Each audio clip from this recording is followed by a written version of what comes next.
A ansiedade é um problema mundial, é um problema especialmente muito grande na nossa população brasileira. 1 em cada 3 pessoas no Brasil sofre com transtornos de ansiedade, com ansiedade patológica, que muda a maneira como as pessoas pensam, muda a maneira como as pessoas se sentem, como elas agem. E ajudar alguém que sofre com esse quadro pode ser algo extremamente desgastante. É importantíssimo, porém, como ajudar de um jeito que você de fato esteja fazendo diferença, mas que você também não entre num quadro de burnout, num quadro de ansiedade. Exatamente sobre isso que eu vou falar nesse vídeo, os 7 passos para você ajudar pessoas que sofrem com ansiedade de um jeito certo, para que você e ela tenham uma vida com mais paz, com mais leveza, com mais qualidade, livres da ansiedade.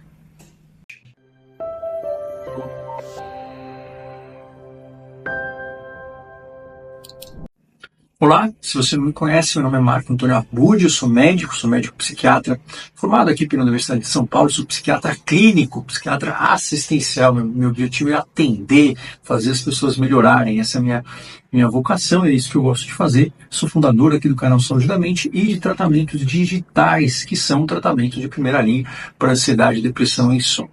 Bom, então vamos lá, vamos começar. Primeiro passo, conhecimento e educação. Eduque-se sobre ansiedade, sobre os sintomas físicos, sobre os sintomas mentais, sobre a preocupação excessiva, a irritabilidade, a insônia, sobre as dificuldades de concentração, sobre os ataques de pânico, de ansiedade, como distinguir um dos outros e saber quando você tem que procurar uma ajuda profissional e quando não deve procurar, certo? Número 2, seja compreensível. Pratique a chamada escuta ativa, em que nós usamos respostas empáticas, que nós validamos a situação da outra pessoa, porém, nós não deixamos a pessoa numa posição submissa e também nós não julgamos a pessoa. Nós empatizamos, nós ouvimos e nós motivamos a pessoa a agir para o tratamento. Número 3, encoraje a busca por tratamento profissional, quer seja com psiquiatra, quer seja com terapeuta. Hoje em dia temos a opção de terapias digitais que são extremamente eficazes, mas é extremamente importante que você apoie a pessoa, mas não tente ser o terapeuta, o psiquiatra, o salvador da ansiedade dela. Por quê? Porque já é extremamente desgastante ter uma relação com alguém que sofre com isso. Se você quer assumir 2 papéis, isso vai fazer com que 2 pessoas fiquem doentes. Nunca vi isso dar certo, nunca ninguém viu isso dar certo. Número 4, ajude a pessoa a se engajar nos passos do tratamento, a se engajar nos bons hábitos, mas sabendo qual é a velocidade, qual é a frequência. E muito melhor do que falar é fazer junto.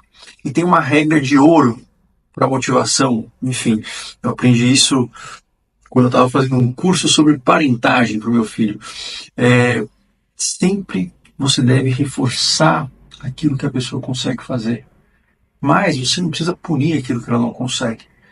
Por quê? Porque para a gente poder mudar, para a gente construir novas sinapses, para a gente remodelar o nosso cérebro, que é a base de qualquer tratamento em saúde mental, o que a gente precisa é uma ação voluntária, controlada, com recompensa. E a pessoa não vai conseguir fazer todos os dias, ela vai errar, mas a gente não precisa apontar o erro, ela já sabe que errou. Mas a gente pode sim reconhecer o esforço e reconhecer quando, obviamente, ela conseguiu. Mas o reconhecimento do esforço e caminhar junto, tentar fazer atividade junto, é a forma mais eficaz de você motivar a pessoa a começar a sair da paralisação da ansiedade. Jamais dê conselhos, principalmente não solicitados. Dizer relaxe, se calma, isso vai soar como uma desconsideração ao sofrimento da pessoa. Isso não ajuda para ninguém. Mas o que você pode fazer é agir, é acompanhar a pessoa a estabelecer rotinas, a ir em consultas ou a praticar as atividades terapêuticas que são disponibilizadas, que são orientadas para ela, certo? Número 6, saiba o tempo, o prazo, a ordem do tratamento. tenha uma expectativa e uma esperança realista. Ansiedade, quadros de ansiedade, eles respondem muito ao tratamento. Tem um tempo para que isso faça efeito. E isso dá para você e para a pessoa uma bússola, um norte, de começo, meio e fim. E isso faz com que vocês sejam mais tranquilos e vocês consigam focar a energia no processo de tratamento, sem ficar o tempo todo pensando se estão melhorando, se eu não estou. Não, você tem que saber esse prazo, saber o que é esperado, quais são as etapas da evolução do quadro.